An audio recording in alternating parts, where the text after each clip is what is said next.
What's up, guys? I've got a story for you. You probably won't believe it, but it happened. It's one of those things very few people actually experience, but if you know, you know. My name is Ryan Meekins. I'm 31. I'm a dad to a beautiful little girl named Hope, and my girlfriend, Melissa, saved my life in more ways than I can explain. I guess that's a description in itself, but you catch my drift. Anyway, before I get off on a tangent, because my ADHD brain loves doing that, this happened on a normal Friday night at the PacSun inside White Marsh Mall. I was covering that store because the previous store manager had just been promoted to district manager. She deserved it too. She ran stores 1,000 times better than I ever could. She was the store manager everybody trained under, including me. My home store was the PacSun in Towson, so White Marsh wasn't unfamiliar to me, but it wasn't exactly home base either. That night, I was closing up, sending my associates home, telling them to drive safe, doing all the typical manager stuff, the polite professional voice, the closing checklist, the good work tonight, I'll see you next shift routine. It had been one of those busy fall Fridays where the mall felt like it used to feel when I was a teenager. I know malls are not what they used to be. Everybody says that now. Half the stores people used to love are gone, and the whole culture around hanging out at the mall has changed. But every once in a while, especially on a Friday night when the weather starts getting colder, you still catch a glimpse of what it used to be. That night, White Marsh had that feeling.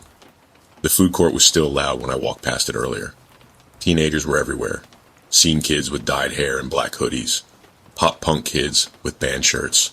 Jocks in slides and school hoodies. Couples sharing fries. Groups laughing too loud because they wanted everyone to know they were there. It reminded me of being 16, walking those same halls with no real money, no real plan, and no real fear of anything beyond whether your friend's older brother could give you a ride home. I remembered smoking weed outside with people I barely knew. I remembered walking around for hours, pretending we were doing something when all we were really doing was avoiding going home. I remembered feeling like the mall was its own little world. When you are a teenager, a mall after dark feels endless. When you are 31 and closing one, it just feels like work. I finished counting the tills around 10. The gate was halfway down, the music inside the store was off, and the whole place had that dead retail smell, denim, floor cleaner, warm lights, cardboard, and those little plastic security tag pieces that somehow end up everywhere. I checked the safe. I checked the back room. I made sure the fitting rooms were empty. I walked the floor one more time, because if you have ever managed retail, you know you do not trust anything until you physically look at it yourself. Then I locked the gate and stood there for a second with my keys in my hand. I should have gone straight to my car. Instead, I had to use the bathroom. The bathrooms closest to us were over by the food court, so I started walking that way. The mall was still alive, but winding down. Stores had gates pulled. Employees were leaning against counters inside, counting drawers or waiting for rides. The overhead music was low and tinny, bouncing off the tile.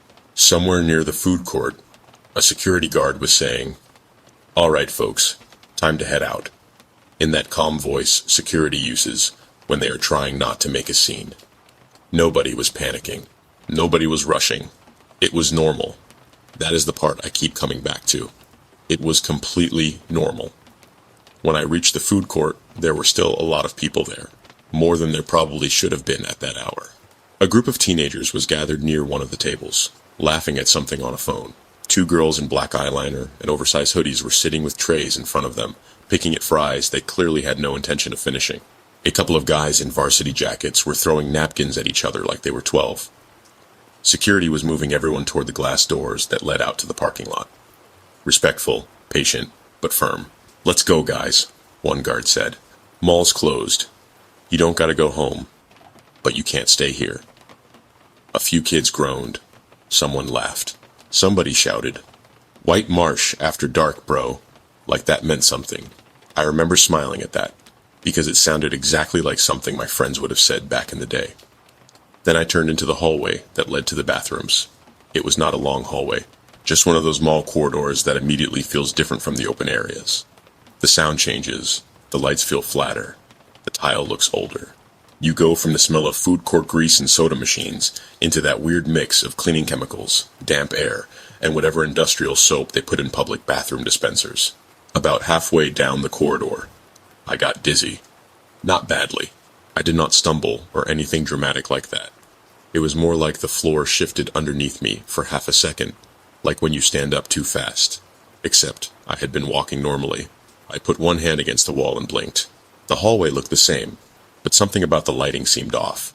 The color had changed just enough for me to notice. The fluorescents were not yellow, exactly, but they were not white either. They had this dull, washed-out shade to them, like the hallway was being lit through dirty water. I remember thinking, rate, migraine. I get headaches sometimes when I am tired, and I had been staring at registers, receipts, and computer screens all night, so I brushed it off. I pushed the bathroom door open and went inside. The first thing I noticed was how quiet it got. That sounds obvious. Bathrooms are quieter than food courts. I know that. But this was not normal quiet. The second the door swung closed behind me, the entire mall disappeared. No music, no teenagers, no security radio, no muffled voices through the wall. Nothing. The door clicked shut, and it was like someone had put the whole building on mute. I stood there for a second, looking back at it. The bathroom itself looked almost normal. Same tiles, same sinks, same mirror, same hand dryers, same faint smell of bleach and old water. But the lights were wrong in there too. They made everything look slightly colorless. My skin looked pale in a way that did not feel like bad lighting. It looked like I was seeing myself in a place where color had to work harder to exist. I checked under the stalls out of habit. Empty. I used the urinal, washed my hands, and tried to tell myself I was being stupid. It was a mall bathroom after closing. Of course it felt weird. Then I looked in the mirror. I froze. There was nothing behind me. No person. No shadow. No face peeking over a stall. No horror movie nonsense. But I felt watched. I do not mean I felt nervous. I mean I felt watched in that deep, animal part of your brain that does not ask for evidence. It just knows. The skin on the back of my neck tightened. My shoulders locked up. I stared at my own reflection, and for 1 second, I had this horrible feeling that if I moved too quickly, something else in the mirror would move late. So I did not move. I stood there with water dripping from my hands, staring at myself like an idiot. Then one of the lights buzzed. Not flickered. Buzzed. A low electrical sound passed over the ceiling, and the mirror seemed to darken around my reflection just for a second. That was enough for me. I dried my hands on my jeans, because I was not waiting for the hand dryer to scream in that silent room, and I left. The second I opened the bathroom door, I expected the food court noise to come back. It did not. I stepped into the hallway, still silent. I walked faster, trying not to look at the walls too much, because that wrong lighting was worse now. The corridor seemed longer than it had been. Not massively longer. Not like some fantasy maze. Just long enough that my brain noticed before I wanted it to. When I reached the end and stepped back into the food court, I stopped dead. It was empty. Completely empty. Not closing time empty. Not security cleared everyone out 5 minutes ago. Empty. Dead empty. Every table was clean. Every chair was tucked in. Every tray was gone. The trash cans were lined up perfectly against the walls. The counters were dark. The metal gates were down over the restaurant fronts. Menu screens glowed above them, blank and pale, with no prices, no pictures, no logos. The whole food court looked like someone had taken a place full of life and erased the people from it, then arranged the leftovers too neatly. I turned in a slow circle. "Hello?" I called. My voice sounded wrong, too soft, like the room swallowed most of it before it could travel. There was no answer. At first, I tried to make it make sense. I told myself security must have cleared everyone out fast. Maybe I had been in the bathroom longer than I thought. Maybe the staff had cleaned up while I was in there. But I knew that was impossible. I had taken maybe 2 minutes, 3 at most. Nobody clears an entire food court that fast. Nobody wipes every table, stacks every chair, shuts every store, and removes every person in the time it takes a grown man to take a piss and wash his hands. Still, denial is a powerful thing. I pulled my phone out. No service, not one bar. That was when my stomach sank. I looked toward the glass doors that led out to the parking lot. From where I stood, the glass looked black. Not tinted. Black. Like someone had painted the outside of the building in thick ink. I started walking toward them. My shoes squeaked against the tile. Every step sounded too loud. As I got closer, the blackness in the glass changed. At first, I thought I was seeing a reflection. The food court behind me, mirrored in the doors. Tables, chairs, menu screens, tile. But then something moved on the other side. A security guard. He walked past the glass doors, holding one hand up toward a group of teenagers. My breath caught. I stepped closer until I was almost against the doors. On the other side of the glass was the food court, not the empty one behind me. The busy one, the real one. Teenagers were still there. Security was still clearing them out. The girls in black hoodies were still sitting near their fries. The guys in varsity jackets were still messing around. The same guard was still saying something to the crowd. It was not a reflection, because none of it matched what was behind me. Behind me was silence. In front of me was life. I put my hand on the door handle and pulled. Nothing happened. It did not rattle. It did not strain. It did not feel locked. It felt like the handle had no agreement with my hand, like I was pulling on the idea of a door instead of a real door. I tried again. Harder. Nothing. I slapped the glass. Hey, no one reacted. I hit it again with the side of my fist. Hey, I'm right here. The people on the other side kept moving, laughing, existing. One of the girls in the black hoodie looked toward the doors. For half a second, I thought she saw me. Then her eyes moved past me, like I was part of the glass. That was the first time I really felt scared. Not creeped out, not uncomfortable, legitimately scared. I backed away from the doors, breathing hard, and looked around the empty food court. There had to be another exit. A side door. A service hallway. Something. I turned and started walking deeper into the mall. If you have never been in a mall after it closes, it already feels a little fake. The stores are still there, all lit up behind locked gates. But without people, they look like sets, like displays of what life is supposed to be. But this was different. The main corridor stretched ahead of me, glowing under rows of fluorescent lights. The floor reflected everything too clearly. Store signs were lit, but some of them were wrong. I passed a storefront I remembered from high school. It should not have been there. I will not name it because I do not want to get caught up in which stores were there in what year, and I know somebody online will try to fact check me like that is the point. But I know what I saw. It was a store I had not thought about in years. A place my friends and I used to go into when we had $20 between all of us and thought that made us rich. The gate was down, but the lights were on. Inside, the shelves were full, not dusty, not abandoned, just closed, waiting. I kept walking. A kiosk sat in the middle of the corridor selling phone cases for phones nobody used anymore. Bright plastic cases hung in perfect rows. The little display phone on the counter was lit up, but the screen showed only the time. 10:17. I checked my phone again. No service. The time on my phone said 10:17. I did not like that. A sound came from somewhere behind me. Laughter. Teenagers laughing. I turned around fast.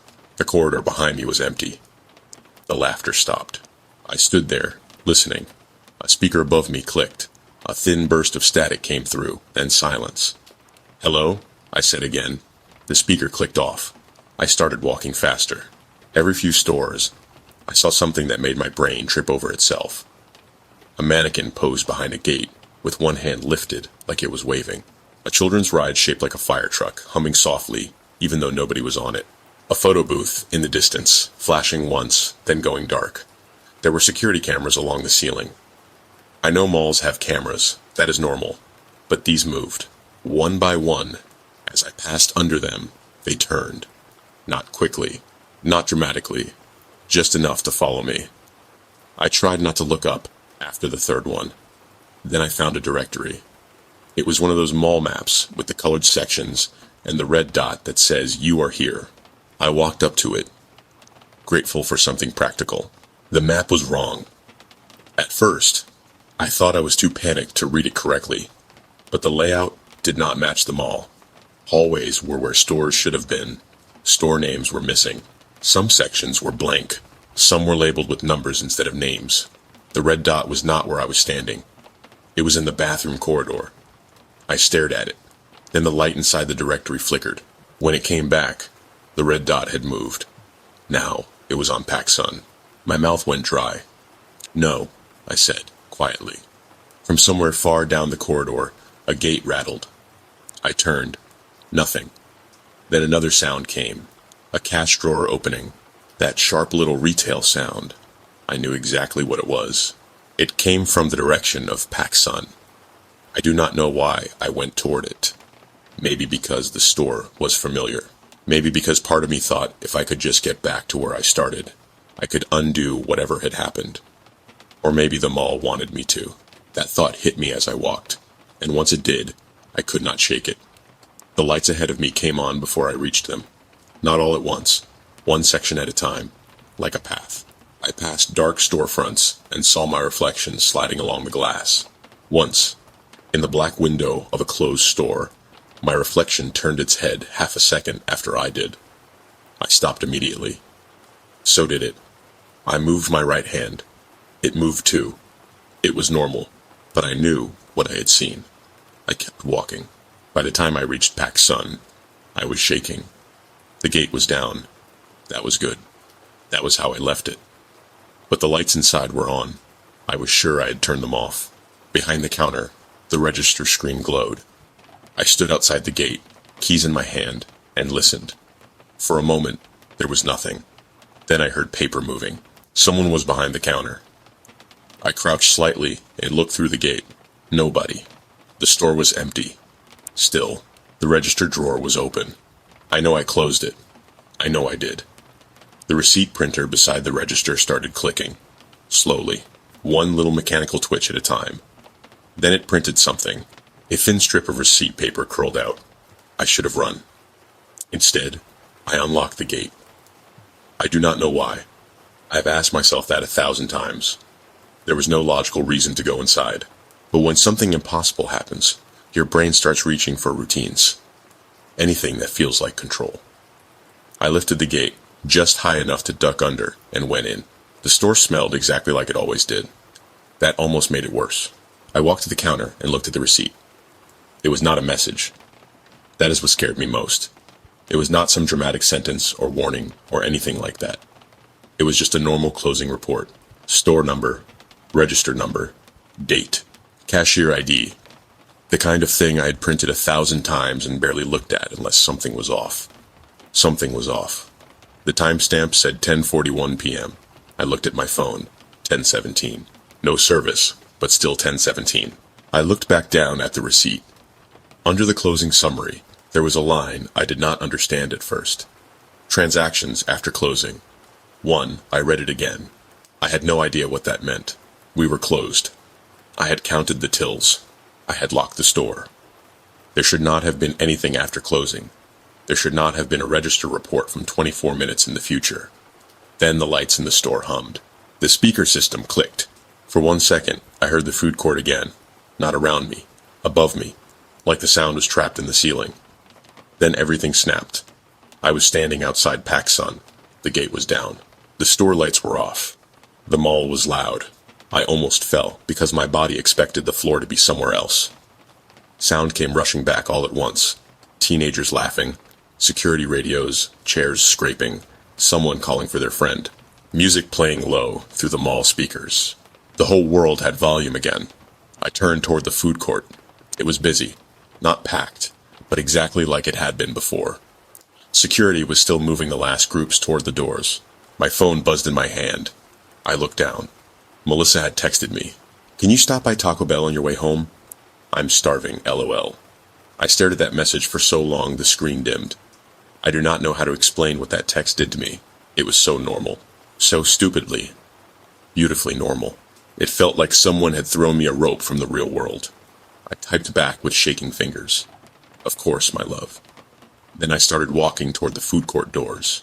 Every step felt unreal. I kept expecting the sound to cut out again. I kept expecting the lights to turn that dead color, but they did not. The glass doors showed the parking lot. Real parking lot. Cars, headlights, people walking. A security vehicle idling near the curb. Cold fall air visible in the way people hunched into their hoodies. I reached the doors. For a second, I could not make myself touch them. Then I pushed. They opened, just like how doors should work. I stepped outside. The cold air hit my face, and I almost cried. I am not exaggerating. I stood there in the parking lot, breathing like I had been underwater. I could smell fast food, car exhaust, damp pavement, cigarette smoke from somewhere near the curb. All of it was ugly and real and perfect. Behind me, the doors swung shut. My phone buzzed again. It was Melissa again. Babe? Then another one. Don't forget my Pepsi. I laughed. Not because it was funny, because if I did not laugh, I think I would have broken down right there outside the mall. I turned back toward the food court, and I saw myself. Inside, on the other side of the glass doors. Not a reflection. I was standing outside in the parking lot. He was standing inside the food court. Me. Same clothes, same PacSun keys clipped to his belt. Same pale face, same terrified eyes. He stood a few feet from the doors with one hand lifted toward the glass, staring out at me like I was the impossible thing. The food court behind him was empty, perfectly clean, perfectly silent. My breath stopped. He looked exactly how I had felt when I was trapped inside, like he had just reached the doors and realized they would not open. Like he was looking out into a world he could see but could not touch. I stepped closer without meaning to. His hand pressed against the glass from the inside. Mine lifted from the outside. We did not touch. There was glass between us, but that was not what separated us. I could feel that. There was something much worse than glass there. His mouth moved. I could not hear him, but I knew what he was asking. I stumbled backward. A group of teenagers passed behind me, laughing, and one of them said, "Yo, you good, man?" I looked at him, then back at the doors. The other me was gone. The food court was normal again. Security was there. Teenagers were leaving. Employees were cleaning. The lights were warm and ugly and real. I did not answer the kid. I just walked to my car. I went to Taco Bell. I got Melissa her food. I drove home with the radio off and all the interior lights on. When I got there, she asked me what was wrong, and I told her I had a panic attack at work. That was the first lie I told about it. It was easier than saying I walked into a bathroom at White Marsh Mall and came out somewhere the building had no people, no exits, and no rules. It was easier than saying I saw another version of myself trapped behind the glass. I barely slept that night. Every time I closed my eyes, I saw those doors. I saw my own face staring out through them. I heard the silence of that food court. I kept thinking about the receipt, too. It was rough not being able to sleep because I had to clopen. If you have never worked retail, clopen is just the evil little word for closing a store at night and then opening it again the very next day. I went back to White Marsh, exhausted, nauseous, and trying to convince myself I had experienced some kind of panic episode, or migraine, or stress response, or whatever explanation made me sound less insane. But I did not believe that. Not really. As soon as I got inside PacSun, I went into the back room and pulled up the CCTV. I knew I should not have. I had work to do. I had an opening checklist. I had emails. I had payroll to look over. I had associates coming in. Normal things. But I needed to know. I checked the cameras from the night before. At first, everything looked exactly how it should have looked. There I was, closing the store, sending the associates home, counting the drawers, checking the fitting rooms, walking the floor, pulling the gate. Everything was how I remember it. Then I watched myself leave for the bathroom. I watched the empty store camera for a while. Nothing moved. Nothing happened. The timestamp kept going. 1 minute, 2 minutes, 3. Then the camera glitched. Just once. Not static. Not a big dramatic distortion. The frame simply stuttered, like the footage had swallowed a second and tried to pretend it had not. Then, I was back behind the counter, closing the registers. I leaned closer to the monitor. The timestamp on the footage matched the exact time I remembered coming back from the bathroom. The exact time reality had snapped back, and I found myself outside PacSun again. But on the camera, I was inside the store, behind the counter, counting the last drawer, checking the paperwork, moving through the closing routine like nothing was wrong. Except I had already done all of that before I went to the bathroom, and the version on the footage looked faded. Not invisible, not like a ghost, just washed out, like the camera could not fully decide how solid he was supposed to be. The shells behind him showed faintly through his shoulders when he moved. His hands passed over the money, but the bills only shifted a second later, like they were catching up to him. I sat there in the back room, not breathing. That version of me finished the closing procedures. He moved slowly, carefully, like he was trying to do everything right. Then, right before the clip ended, he stopped. His shoulders went still. He lifted his head, and he looked directly into the camera. I was alone in the back room, watching it. But I swear to God, it felt like he was looking at me. I closed the footage and sat there for a long time. I did not save it. I did not record it. I know how that sounds. But sitting there alone in that back room, I had this awful feeling that copying the footage would make it real in a way I was not ready for. I have not used that bathroom corridor since. I have barely gone back to White Marsh at all. And when I do go into any mall now, I watch the doors. I watch the reflections. I watch the way the lights change between hallways. Because sometimes, especially near closing, when the stores are gated and the food court is almost empty, I still get that feeling, like I am being watched. Like somewhere, just on the other side of the glass, there is a version of me who never made it out. I'm still not sure what I experienced in there. Maybe it was an infinite time loop. Maybe that other version of me is still trying to get out. I do not know. I just hope, whenever it ends cleanly.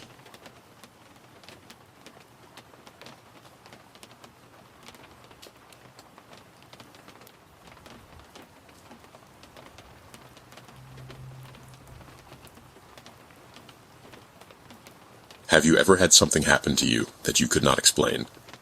I have. And whenever I tell people this story, they usually laugh and say I should quit my job and become a creative writer. It is funny the first time, I guess. But after a while, it gets so damn annoying because I am not trying to entertain people. I am trying to explain something that actually happened to me. At the same time, I know how ridiculous it sounds. So, I do not really blame anyone for assuming I made it up. Anyway, before we get into the meat and potatoes of the story, I need to tell you about my work. My name is Sarah Todd. I am 24, and at the time this happened, I was working as an assistant for an advertising company in Boston. I am not going to say the company name, mostly because I still work there, and I enjoy things like rent, health insurance, and not getting pulled into a meeting with HR. The job sounds cooler than it is. When people hear advertising company, they picture stylish offices, big creative pitches, expensive coffee, and people standing around glass conference rooms saying things like brand identity and emotional resonance. And, to be fair, there is some of that. But my job was mostly scheduling meetings, fixing calendar conflicts, sending follow-up emails, ordering lunch for people who forgot to eat, printing decks, then reprinting those decks because someone changed one sentence, booking conference rooms, calling vendors, updating spreadsheets, and pretending I understood half the things executives said when they were talking too fast. I was an assistant, which basically meant I did a little bit of everything, and almost none of it belonged to me. Still, I liked the job. I was young, and I wanted to prove myself. I wanted to be one of those people who stayed late, solved problems, got trusted with bigger things, and eventually moved into an actual creative role. I know that sounds naive, but when you are 24 and trying to build a career, you convince yourself exhaustion is just part of the ladder. The office was on the 4th floor of an older building in Boston, nice enough from the outside, but not new. The lobby had polished stone floors and one of those front desks that always looked more important than it actually was. There were 3 elevators along the back wall, all stainless steel, all slightly scratched, all with that faint old building smell that is somewhere between dust, warm metal, and carpet cleaner. Our company took up most of the 4th floor. When you stepped out of the elevator, there was a small reception area with our logo on the wall, glass doors leading into the main office, and a hallway that wrapped around toward conference rooms, executive offices, and the kitchen. During the day, it looked completely normal. A little too bright, maybe. A little too clean in the places clients saw, and a little too messy everywhere else. Rows of desks, monitors, plants nobody watered correctly, whiteboards covered in half-erased ideas, conference rooms named after Boston neighborhoods, a copy room that always smelled faintly like hot toner, a kitchen with burnt coffee in the pot no matter what time it was. After hours, though, the place changed. Not in a dramatic way. Not like the walls started bleeding or anything. It just became empty in a way. Offices are not supposed to be empty. The fluorescent lights hummed louder. The carpet looked flatter. Computer monitors slept with tiny blinking lights. Glass doors reflected too much. The long white hallways started looking less like hallways and more like something generated from a bad memory of an office. During the day, it was a workplace. After 6, it looked like the Backrooms with a marketing budget. The night it happened was a Wednesday. We were trying to land a big contract with a regional healthcare client. It was not glamorous, but it was huge money, and everyone was acting like the fate of the entire company depended on the pitch. Maybe it did. I was too low on the food chain to know. All I knew is that everyone was stressed, and when everyone above you is stressed, assistants become human shock absorbers. That week, I had been staying late almost every night. The creative team kept changing slides. Account managers kept needing updated timelines. Patrick, one of the senior directors, kept asking for revised meeting notes from calls that should have been emails in the first place. Patrick was my boss, more or less. He was in his 50s, sharp, calm, and intimidating in that quiet corporate way. He did not yell. He did not have to.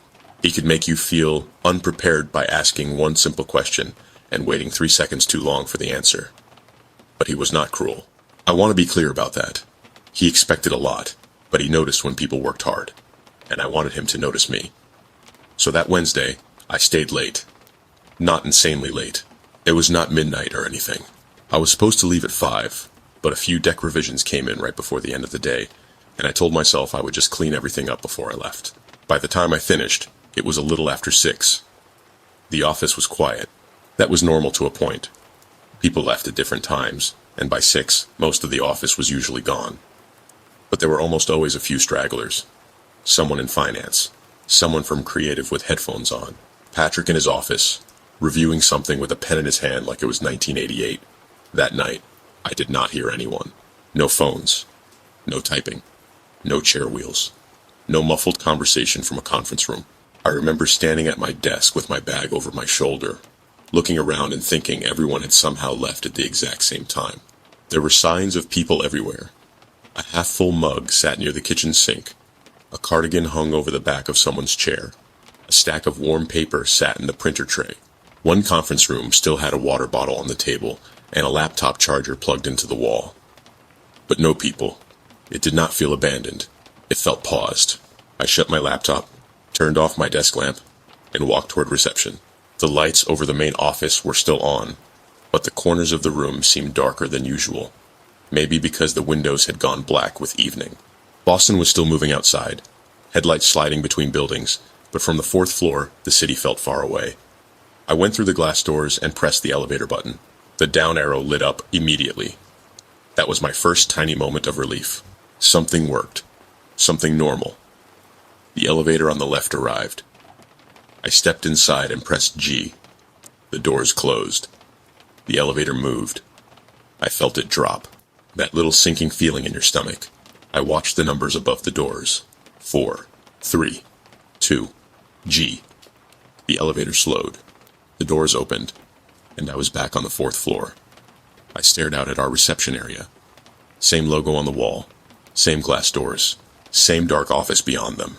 For a second, I just stood there, holding my bag strap, confused in the most boring way possible. Like when you walk into a room and forget why you are there. I actually laughed. I thought maybe I had pressed the wrong button, or maybe the elevator had stopped on 4 again before going down. Old buildings do that sometimes. Elevators get confused. I stepped out, looked around, then stepped right back in. This time, I pressed G carefully. I watched my finger press it. The button lit. The doors closed. The elevator descended. 4, 3, 2, G. The doors opened. 4th floor. I did not laugh that time. I looked at the reception desk, then at the office doors, then back at the elevator panel. What the hell? I said. My voice sounded too loud in the elevator. I stepped out again. The office was still empty, still bright, still quiet. I pulled out my phone. 2 bars. I thought about calling someone, but I did not even know what I would say. Hi, the elevator keeps taking me to my own floor? I would have sounded insane before I even got to the scary part. So I tried the elevator one more time. Same thing. Down to G. Doors open. Fourth floor. By then, my hands had started sweating. I told myself it was a malfunction. Elevators break. Buildings have wiring issues. There was probably some sensor problem sending it back to the floor it came from. Annoying, but not supernatural. So I got out and headed for the stairs. The stairwell door was at the end of the hall near the restrooms and a locked storage room. I had used it before during fire drills, but never alone after hours. It was one of those concrete stairwells that immediately made you feel like you had left the building and entered the unfinished version underneath it. The air was colder inside. The lights were pale and ugly. Emergency lights hummed over each landing. The walls were painted that dull gray-beige color every office building seems to choose when it has given up on being looked at. I was on the fourth floor. All I had to do was go down. I took one flight, then another half-turn. The landing door in front of me had a big black number painted on it. 4. I stopped. I stared at it. No, I said. I pushed the door open. Reception area. Our logo. Glass doors. Fourth floor. My throat tightened. I let the stairwell door shut behind me and stood there in the hallway, trying to keep myself calm. There had to be an explanation. Maybe I had gone up by accident. Maybe I was tired. Maybe the stairwell signage was wrong.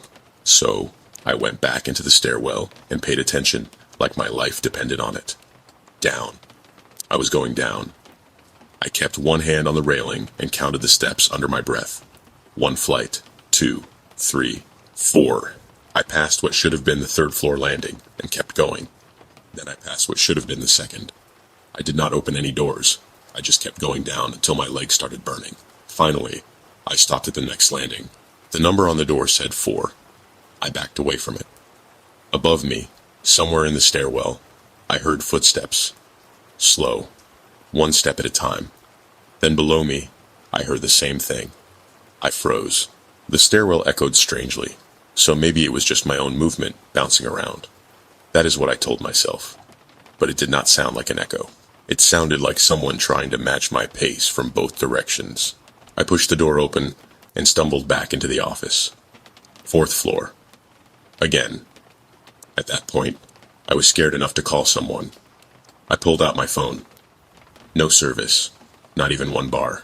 I held it up like an idiot, walking toward the windows, then back toward reception, then into the kitchen. Nothing. The microwave clock in the kitchen said 6:17. I checked my phone. 6:17. Still no service. I went back to my desk and grabbed the landline. No dial tone. Just a soft, open static. That was when the office started to feel different. Not visually different at first. More like it was paying attention. My desk lamp was on. I knew I had turned it off. The printer in the copy room started running. I jumped so badly I almost dropped the phone. The printer spat out 1 page, then another, then another. I walked over slowly. The pages were blank. Warm, clean, completely blank. I backed out of the copy room and turned toward the conference area. One of the rooms had been reset.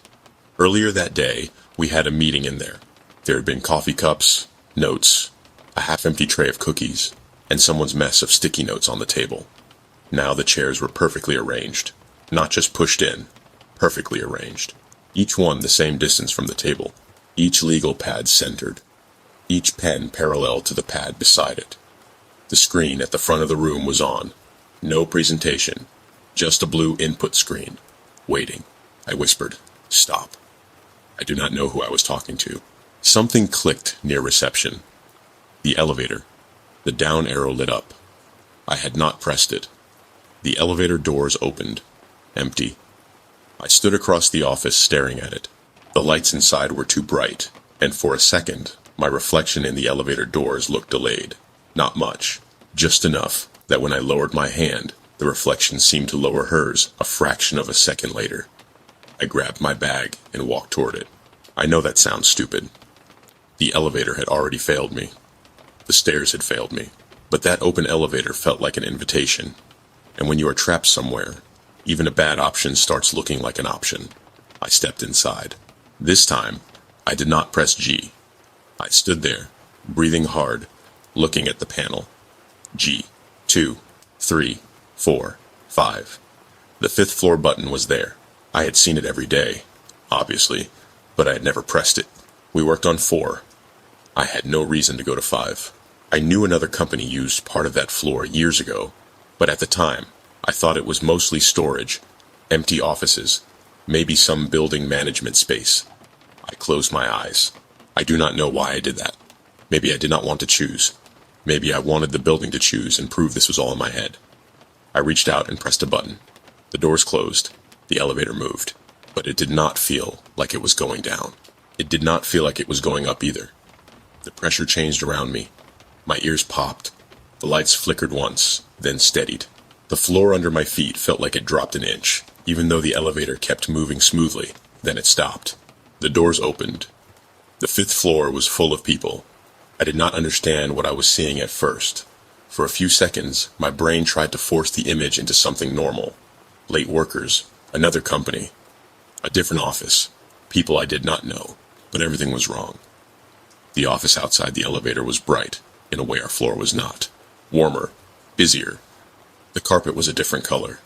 The cubicle walls were beige and higher than ours. The computers were bulky, old monitors, not flat screens. There were corded phones on the desks. A fax machine stood near a copy station. Paper calendars hung on cubicle walls. Someone had a Red Sox schedule pinned beside a phone list. A woman walked past, holding a stack of folders against her chest. And the clothes, nothing looked ancient, but it did not look now. Men in loose dress shirts. Women in blouses and long skirts. Bad ties. Chunky shoes. Lanyards with old company branding. It looked like the late 90s or early 2000s. Office sounds filled the air. Phones ringing. Keyboards clicking. A copier running. Someone laughing at something near a cubicle. A man saying, "I need the proofs before 4." From somewhere out of sight. Then they saw me. One by one, conversation stopped. A woman holding a folder froze halfway between desks. A man near the copier slowly lowered the lid. Someone's phone kept ringing, and nobody picked it up. They stared at me like I had stepped out of a wall. I looked down at myself, suddenly aware how I must have appeared to them. My clothes, my phone in my hand, my laptop bag, my earbuds case clipped to the strap. Everything about me was wrong for that room. Then I saw Patrick. He was standing near a desk maybe 30 feet away. Young, that is the only word my brain could land on. In my world, Patrick was in his 50s, with gray at his temples and tired eyes and the kind of face that had spent decades reviewing other people's work. But the man staring at me from that 5th floor was maybe 26, 27 at most. Same face, though, same eyes, same way of standing, shoulders back, chin slightly lowered, like he was already preparing to ask a question. He had a name badge clipped to his shirt. Patrick Harlow. I could not move. Neither could he. Everyone was staring, but Patrick stared differently. Like the others were confused, and he was afraid. His mouth opened slightly. The woman with the folder whispered, "Who is that?" I hit the closed door button. Nothing happened. I hit it again. Harder. The doors started sliding shut. Right before they closed, Patrick took one step toward me. "Wait," he said. Then the doors sealed. The elevator lights went out. Complete darkness. Not dim. Out. I could hear my own breathing. I could hear the blood in my ears. And behind the doors, impossibly, I could still hear the 5th floor for a second longer. Phones ringing. Papers moving. A chair rolling. Someone saying, very quietly, "Where did she come from?" Then silence. The lights came back. I was alone in the elevator. The panel glowed normally. G was lit. The elevator moved. This time, it descended like an elevator should. 4, 3, 2, G. The doors opened into the lobby. The actual lobby. The front desk was empty. The stone floor reflected the ceiling lights. Through the glass doors at the entrance, I could see Boston outside. Cars, headlights, people walking past in coats, a bus pulling away from the curb. The city existed. I stepped out of the elevator so fast, I almost tripped. I pushed through the lobby doors and went outside. Cold air hit me, and I leaned against the building with one hand on the stone wall, trying not to throw up. My phone buzzed. I looked down. Service was back. I had 3 missed calls from no one. I do not know how else to describe it. The call log showed 3 missed calls, but where the contact or number should have been, there was nothing. Just blank space. Then a text came in. Patrick, call me. I know what you just experienced. I stared at the screen until another car horn snapped me out of it. My first thought was, no. My second thought was, how? I called him. He answered on the first ring. For a few seconds, neither of us said anything. Then Patrick said, Sarah? His voice sounded wrong. Not wrong like the building, wrong like he was scared and trying to hide it. Yeah, I said. Are you still in the building? No. Good. That word did something to me. Good. Like there had been another possibility. Like he had considered that maybe I would not be out. I stood on the sidewalk with people passing behind me, and suddenly I felt more alone than I had felt in the empty office.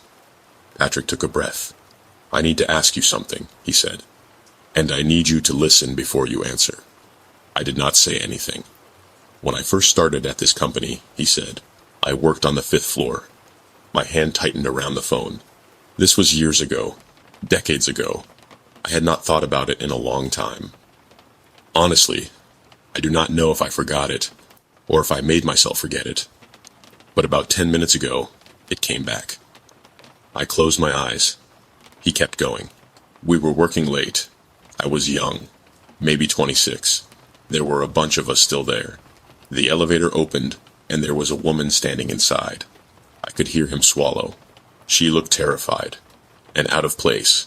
Not dangerous, not crazy, just wrong. Like she was from somewhere that had not happened yet. I said nothing. She had this bag, he said. And a phone. But not like the phones we had. Her clothes were different. Everything was different. The whole floor stopped and looked at her. My stomach rolled. I took 1 step toward her, Patrick said. I remember saying, wait. Then the doors closed. And she was gone. A siren passed somewhere down the street. I watched red light slide across the windows of a parked car. Patrick's voice got softer. Sarah, I remembered her face. I could not breathe. She looked like you. I wanted to tell him. I wanted to say I saw you. I saw all of you. I saw that office. I saw the 5th floor. I do not know what happened, and I need you to tell me. I am not losing my mind, but the words would not come out, because if I said it, then it was real. And if it was real, then that meant Patrick had not just remembered something. Something had changed. A memory that had been buried or missing for decades had snapped into place the moment I came out of that building, which meant the 5th floor had not only shown me the past, it had put me there. Sarah, Patrick said. I wiped my face and realized I was crying. I'm sorry, I said. My voice barely sounded like mine. I can't talk about this right now. Sarah, wait. I have to go. I hung up. I know that sounds awful. Maybe it was. Patrick deserved some kind of answer, but I did not have one. All I had was the feeling that if we talked too long, if we tried to pull the memory apart and lay it out like evidence, something would notice. I did not go back upstairs that night. The next morning, Patrick did not bring it up in person. Neither did I. For a while, things were strange between us. Not hostile. Not even awkward in the usual way. Just careful. Like we were both walking around the edge of the same hole in the floor, pretending not to see it. I stopped staying late after that. I told people I was setting better boundaries. Work-life balance, burnout, all the normal corporate phrases people use when they want a healthier reason for being afraid. But the truth is, I do not take the elevator alone after 6 anymore. If I have to stay late, I wait for someone else to leave. I do not care if that makes me look weird. I will stand by reception pretending to check emails until another person walks over, and then I will ride down with them. I do not use the stairwell at night. Ever. And I do not press the 5th floor. The worst part is that sometimes, when I pass Patrick's office, I catch him looking at me like he is trying to remember something else. Like the memory did not finish coming back. Like there is another part of it waiting. I do not know if that floor showed me the past, or if it was waiting for me to become part of it. All I know is that Patrick remembered me before I ever stepped into that elevator. And sometimes, when the office is empty and I am standing near those elevator doors, I still hear the faintest sound from above me. Phones ringing, keyboards clicking, a chair rolling across carpet, and someone young, somewhere on the 5th floor, saying, "Wait."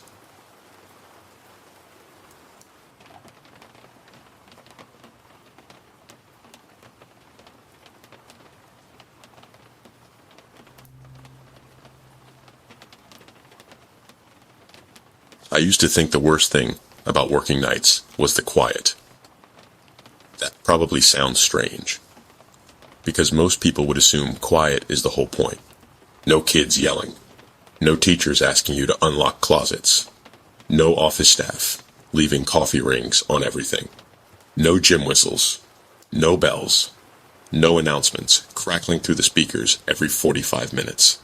Just you, the building, and the work. But if you have ever been inside a school after midnight, you know quiet does not feel peaceful in there. It feels occupied. My name is Victor Diffenbaugh.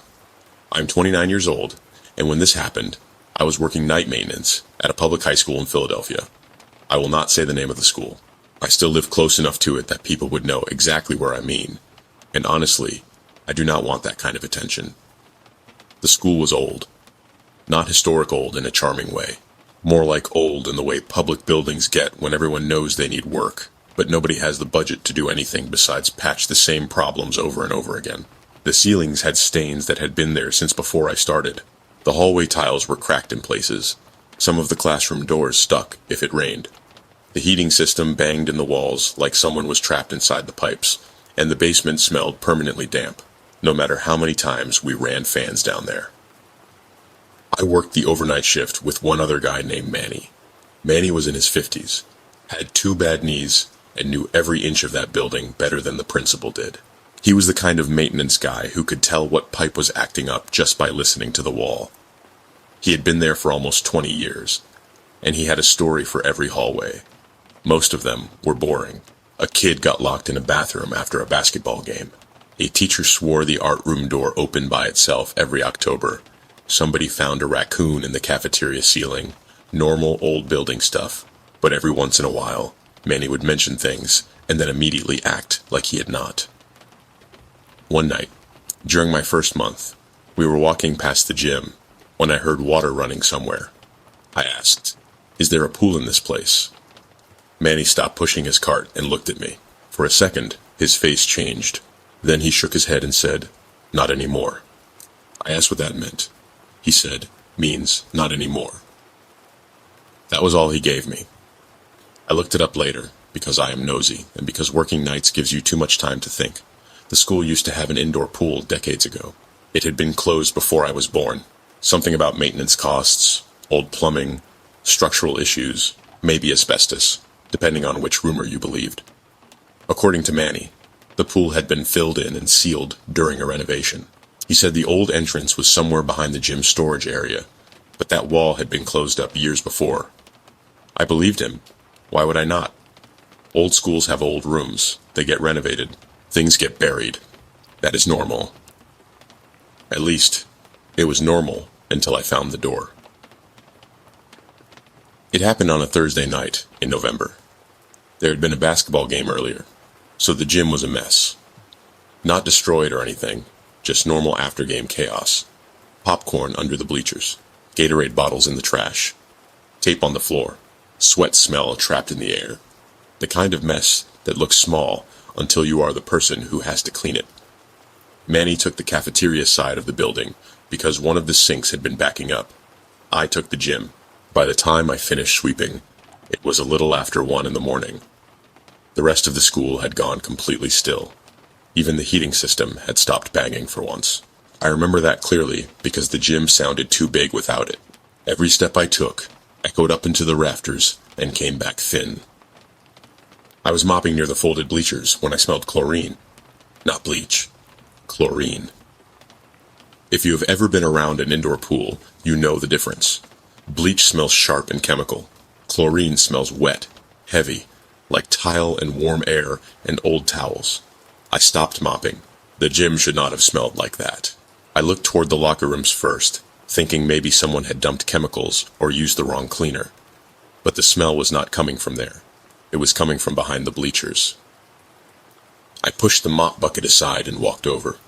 The bleachers were the big retractable kind, folded up against the wall. Behind them, there was a narrow gap, maybe 2 feet wide, where dust, old basketballs, and lost water bottles went to die. I had cleaned back there before. It was just wall, cinder block, paint, nothing else. But that night, there was a door. A gray metal door with a small rectangular window at the top. It was set into the wall like it had always been there. I stood there, staring at it, trying to understand what I was seeing. The paint around the frame was not fresh. It was chipped, old, and slightly bubbled from moisture. The handle was dull silver. There was no sign, no warning, no room number, just a door where there had never been a door before. I actually backed up and looked around the gym, like maybe I had lost track of where I was. But no, same bleachers, same wall padding, same scoreboard, same mop bucket behind me. I pulled out my radio. "Manny," I said. Static. I tried again. "Manny, you copy?" Nothing. That was weird, but not impossible. The radios were garbage in certain parts of the building. I should have walked away. I know that now. I should have gone to find Manny. I should have called the head custodian. I should have done literally anything besides open that door. But when you work maintenance, doors are not mysterious for very long. They are closets, mechanical rooms, storage, old access corridors. Stuff nobody labels correctly because the building is old and everyone assumes someone else knows what it is. So I tried the handle. It turned. Warm air breathed out through the crack. The chlorine smell hit me so hard my eyes watered. I opened the door all the way. There was a hallway on the other side, narrow, tiled, lit by long fluorescent tubes. The walls were covered in small square tiles, pale blue and white, the kind you see in locker rooms and public pools. The floor sloped slightly downward, and I could hear water moving somewhere ahead. Not dripping, moving, like something large was shifting in a pool. I whispered, "No way." The hallway should not have fit inside the building. Behind that wall should have been exterior brick, storage space, maybe an old mechanical area, not a tiled corridor stretching out farther than the gym itself. I stepped inside. The air changed immediately.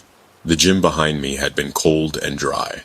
This hallway was humid, warm enough that my shirt started sticking to my back. The tiles under my shoes were damp, and every light above me hummed with that steady electrical sound pools always seem to have. I looked back. The gym was still there through the open door. My mop bucket sat exactly where I had left it. That made me feel better, which was stupid, because the impossible hallway was still in front of me. I walked forward. At the end of the corridor, it opened into a pool room. I do not know how else to say it. There was an indoor pool underneath the school. Not filled in, not sealed, not abandoned. There. The room was large, with a high ceiling and rows of fluorescent lights reflecting off the water. The pool itself was rectangular, old, and deep-looking, with dark blue lane lines stretching along the bottom. Metal ladders dipped into the water at both ends. Bleachers lined one wall. On the far side, there were doors leading to locker rooms. Everything was wet, not flooded, just wet in that indoor pool way. Shiny tile, condensation on glass, damp benches, the faint ripple of water against the pool wall. The lights were too bright, but the corners of the room still looked dark. I stood at the entrance, unable to move. There should not have been water in there. There should not have been a room in there. There should not have been anything. Then I heard a splash. Small, like someone's foot breaking the surface. I looked at the pool. The water was moving. Ripples spread from the center, widening toward the edges. Nobody was in it. "Hello?" I called. My voice bounced around the tiles and came back thinner. No answer. I stepped closer to the pool, because apparently fear does not always make you run. Sometimes it makes you stupidly curious. There were wet footprints on the tile, bare feet, small enough to be a teenager's, maybe a woman's, I do not know. They started at the pool ladder and led away from the water toward the locker room doors on the far side. The prints were fresh. Water still glistened in them. I stared at those footprints longer than I should have. Then another sound came from the locker room. A metal locker door closing. Not slamming, just closing. Click. I backed away from the pool. "Manny?" I said, even though I knew it was not him. The locker room door opened by itself, only a few inches. Darkness beyond it. The smell got worse. Chlorine, mildew, old rubber mats, wet concrete. I wanted to leave. I turned back toward the hallway. The door to the gym was farther away than it should have been. Not gone, just farther. The tiled corridor now stretched longer than before, like someone had pulled it backward while I was looking at the pool. That was when I started to panic. I walked fast toward the hallway. The lights above me flickered one after another. I reached the door and pushed through. I should have stepped into the gym. I stepped into a locker room. I stopped so hard my shoulder hit the door frame. Rows of old metal lockers stood on both sides. Pale green paint, chipped and rusted around the vents. Wooden benches ran between them. The floor was wet. Shower stalls lined the far wall, and every shower head dripped at the exact same rhythm. One drop, pause, one drop, pause. I turned around. The door I had come through was gone. Behind me was a row of lockers. My radio crackled. I almost dropped it. Through the static, Manny's voice came through. "Victor?" I grabbed it. "Manny, where are you?" Static. Then his voice again, lower, distorted. "Do not go near the water." My mouth went dry. "Manny, I am already in here." No answer. "Manny?" Static. Then something knocked from inside one of the lockers. 3 times. Knock, knock, knock. I stared at the row. Another locker answered from farther down. Knock, knock, knock. Then another, then another. The sound began moving down the room, locker to locker, like something inside the metal was traveling toward me. I ran. I ran past the benches, past the showers, past the wet footprints that had somehow appeared ahead of me, all pointing in the direction I was going.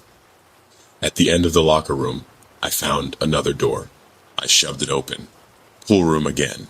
Same pool, same lights, same rippling water. But the bleachers were full. Not with people, with damp shapes. Dark outlines sitting shoulder to shoulder, facing the pool. They looked almost human from a distance. Heads, shoulders, knees. But they were too still, and the light did not touch them correctly. I held the door open, breathing hard. The water in the pool began to ripple again. This time, the ripples were coming toward the ladder. Something under the surface was moving. I did not wait to see it. I turned and ran along the edge of the pool, away from the locker room, searching for any exit that did not lead back into that tiled maze. A whistle blew, sharp, sudden, so loud it stabbed through my skull. I slipped on the wet tile and went down hard on one knee. Pain shot up my leg. The whistle blew again. I looked across the pool. At the far end, near the deep end, someone was standing with their back to me. A lifeguard. At least, that is what my brain called it. Red shorts, white shirt. A whistle hanging around the neck. Bare feet on wet tile. But the person was wrong. Their shoulders were too narrow. Their arms hung too long. Water dripped from their fingertips in steady lines, even though they were nowhere near the pool. They turned slightly, not all the way, just enough that I saw the side of their face. There was no face, only wet hair plastered over skin, where features should have been. I scrambled up and ran. The door I found at the end of the room had an exit sign above it. I pushed through and found myself in the school hallway. For half a second, I almost collapsed with relief. Then I realized It was not the right hallway. It looked like the school, but older. The lockers were different. The walls were a different color. The trophy case had photos in it I did not recognize. The lights buzzed overhead. Somewhere far away, a bell rang, low and warped, like it was underwater. The hallway floor was wet. Footprints crossed it, dozens of them, bare feet, all leading in the same direction. I followed them because I did not know what else to do. They led past classroom doors with dark windows, past a bulletin board covered in faded swim meet announcements, past a trophy case full of plaques for names I had never heard. The dates on them were from the 70s and 80s. Then I saw one that made me stop. A framed black and white photograph. A swim team. Teenagers lined up in rows beside a pool, smiling in matching suits. A coach stood on one side with a whistle around his neck. The photo was faded, but the faces were still clear enough. At the edge of the picture, standing slightly apart from the team, was me. I do not mean someone who looked kind of like me. I mean me. Same face, same beard, same maintenance shirt, same expression I had right then, terrified and confused, like I had wandered into the photo by accident. I backed away from the trophy case. The hallway lights began shutting off behind me. One by one, I ran again. The footprints led to a door at the end of the hall. It had a narrow window, and through it, I could see the gym. The real gym. My gym. The mop bucket. The folded bleachers. The basketball court. The emergency lights glowing over the exits. I reached for the handle. Behind me, wet feet slapped against the hallway floor. Not running, walking, coming closer. I pulled the door open and stumbled through. Cold air hit me, dry air. I fell onto the gym floor, gasping. The door slammed behind me. I rolled over. There was no door, just the wall behind the folded bleachers. Plain cinder block, painted over. No frame, no handle, no window, nothing.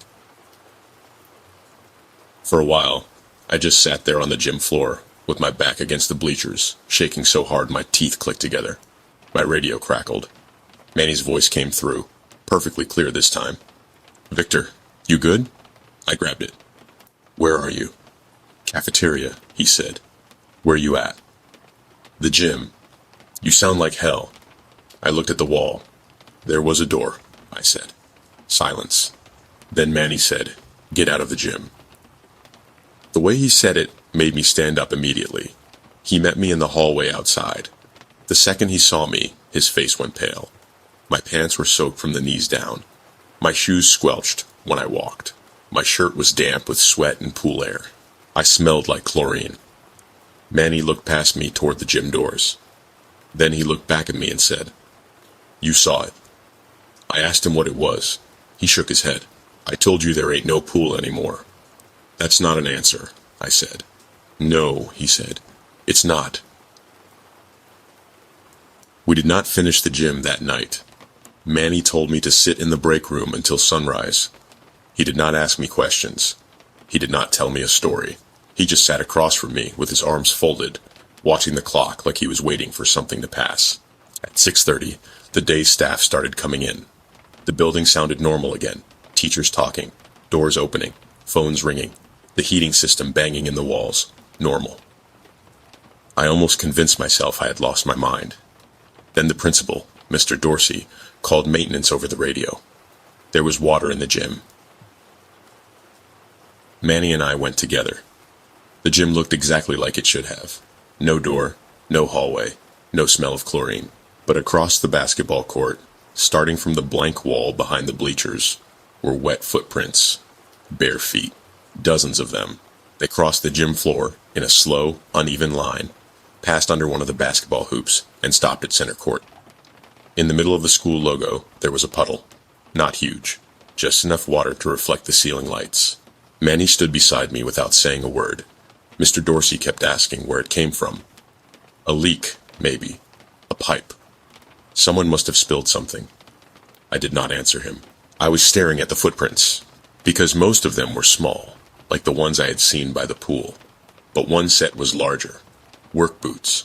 My work boots. The prints came from the wall, crossed the gym, and stopped where I had fallen. I quit 2 weeks later. I told people it was because the night shift was messing with my sleep. That was partly true. I barely slept at all after that. I still cannot smell chlorine without feeling sick. I do not go near indoor pools. I do not sit in school gyms if the bleachers are folded back. And if I hear water running somewhere it should not be, I leave. Manny retired the next year. Before he left, he called me once. Just once. He did not say hello. He just said, "They sealed that pool because it kept opening where it shouldn't." I asked him who they were. He said, "Doesn't matter. They didn't seal it good enough." Then he hung up. I have thought about that sentence every day since. I do not know what I found under that school. I do not know if it was the old pool, or a memory of it, or some place that only used the pool as a way to make sense to me. But I know this. Buildings remember what they were. And sometimes, if a place stays empty long enough, it starts looking for people to fill it again.